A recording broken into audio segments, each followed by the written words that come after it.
വാഹനാപകട കേസുകളിൽ നഷ്ടപരിഹാരം ലഭിക്കാൻ നാം എന്തൊക്കെ ചെയ്യണമെന്ന് കഴിഞ്ഞ വീഡിയോകളിൽ നിന്ന് നാം മനസ്സിലാക്കി. MACT കോടതിയിൽ വാഹനാപകടം മൂലമുണ്ടായ പരിക്കുകൾക്ക് നഷ്ടപരിഹാരം ലഭിക്കാനായി പെറ്റീഷൻ ഫയൽ ചെയ്യുമ്പോൾ ശ്രദ്ധിക്കേണ്ട കാര്യങ്ങൾ എന്തൊക്കെയാണെന്നും കഴിഞ്ഞ വീഡിയോകളിൽ നിന്നും നാം കണ്ടു കഴിഞ്ഞു. ഇനി വാഹന അപകടത്തെ തുടർന്ന് നഷ്ടപരിഹാരം ലഭിക്കാൻ MACT കോടതിയിൽ പെറ്റീഷൻ ഫയൽ ചെയ്താൽ എത്ര രൂപ നഷ്ടപരിഹാരം ലഭിക്കും എന്ന് നോക്കാം.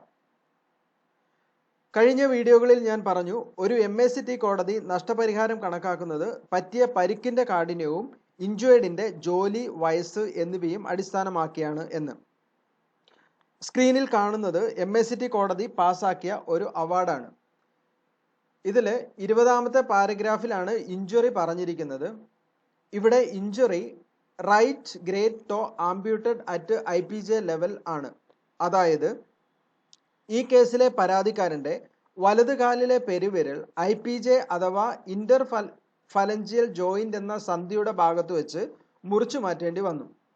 ഇതിന് 6 ദിവസം ഹോസ്പിറ്റലിൽ കിടന്ന് ചികിത്സിക്കേണ്ടിയും വന്നു. ഗവൺമെന്റ് മെഡിക്കൽ കോളേജിലെ ഒരു ഡോക്ടറിൽ നിന്നും 8% ഫിസിക്കൽ ഡിസബിലിറ്റി രേഖപ്പെടുത്തിയ സർട്ടിഫിക്കറ്റ് ലഭിച്ചു. പക്ഷെ കോടതി അത് അംഗീകരിച്ചില്ല. കാരണം കോടതി ഓൾറെഡി മെഡിക്കൽ ബോർഡിന് റെഫർ ചെയ്തിരുന്നു. എന്നാൽ പെറ്റീഷണർ മെഡിക്കൽ ബോർഡിൽ ഹാജരായില്ല. ഈ കാരണത്താലാണ് കോടതി അത് നിരസിച്ചത്. അടുത്തത് ഇൻകമാണ്. ഈ കേസിൽ ആക്സിഡന്റ് നടന്നത് 2020ലാണ്. പരാതിക്കാരൻ ഒരു മെക്കാനിക് ആയിരുന്നു എന്നും മാസം 15,000 രൂപ വരുമാനം ഉണ്ടായിരുന്നു എന്നുമായിരുന്നു പ്ലീഡിങ്സ്. എന്നാൽ രാമചന്ദ്രപ്പ വേഴ്സസ് മാനേജർ റോയൽ സുന്ദരം എന്ന ജഡ്ജ്മെന്റ് പ്രകാരം കോടതി 12,500 രൂപ മാസ വരുമാനം കണക്കാക്കി. ഈ ജഡ്ജ്മെന്റ് അനുസരിച്ച് ഇൻകം കണക്ക് കൂട്ടുന്ന രീതി ഞാൻ കഴിഞ്ഞ വീഡിയോയിൽ പറഞ്ഞിരുന്നു. അടുത്തത് summary of claims raised and allowed ആണ്.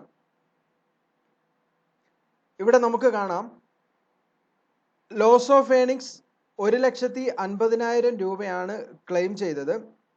37,500 രൂപ കോടതി അനുവദിച്ചു. അതായത് മാസം 12,500 രൂപ വെച്ച് 3 മാസം. അടുത്തത് ട്രാൻസ്പോർട്ട് ടു ഹോസ്പിറ്റൽ ആണ്. 10,000 രൂപ ക്ലെയിം ചെയ്തു, കോടതി 10,000 രൂപ അനുവദിച്ചു. അടുത്തത് എക്സ്ട്രാ നരിഷ്മെന്റ് ആണ്. 10,000 രൂപ ക്ലെയിം ചെയ്തു, കോടതി 5,000 രൂപ അനുവദിച്ചു. അടുത്തത് damage to clothing and articles ആണ്. 10,000 രൂപ ക്ലെയിം ചെയ്തു, 2,000 രൂപ കോടതി അനുവദിച്ചു. അടുത്തത് മെഡിക്കൽ എക്സ്പെൻസ് ആണ്. ഇത് ചികിത്സിച്ച ബില്ലുകളാണ്. 80,000 രൂപ ക്ലെയിം ചെയ്തു, 75,500 രൂപയുടെ ബില്ലുകൾ ഹാജരാക്കി, അത്രയും തുക കോടതി അനുവദിച്ചു. അടുത്തത് ഫ്യൂച്ചർ ട്രീറ്റ്മെന്റ് ആണ്. 40,000 രൂപ ക്ലെയിം ചെയ്തു, കോടതി ഒന്നും അനുവദിച്ചിട്ടില്ല. അടുത്തത് ബൈസ്റ്റാൻഡർ എക്സ്പെൻസ് 10,000 രൂപ ക്ലെയിം ചെയ്തു, കോടതി 4,000 രൂപ അനുവദിച്ചു. അടുത്തത് compensation four pain and sufferings ആണ്. 75,000 രൂപ ക്ലെയിം ചെയ്തു, കോടതി 50,000 രൂപ അനുവദിച്ചു. അടുത്തത് compensation for loss of amenities ആണ്. 50,000 രൂപ ക്ലെയിം ചെയ്തു, കോടതി 20,000 രൂപ അനുവദിച്ചു. അടുത്തത് 9ാമത്തെ head compensation due to permanent disability ആണ്. 5 ലക്ഷം രൂപ ക്ലെയിം ചെയ്തു, കോടതി ഒന്നും അനുവദിച്ചിട്ടില്ല.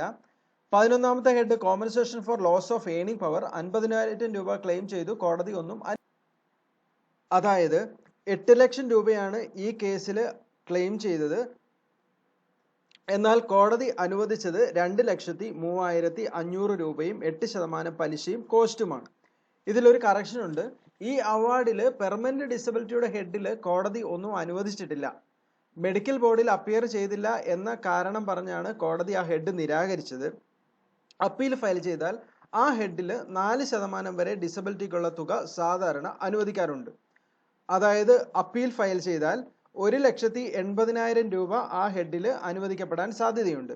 അതായത് ഈ കേസിലെ പരാതിക്കാരന് പറ്റിയ ഇഞ്ചുറിക്ക് 3,11,500 രൂപ വരെ നഷ്ടപരിഹാരം ലഭിക്കാൻ സാധ്യതയുണ്ട്. അതായത് ഇതിൽ 75,500 രൂപ മെഡിക്കൽ ബിൽസ് ഉണ്ട്.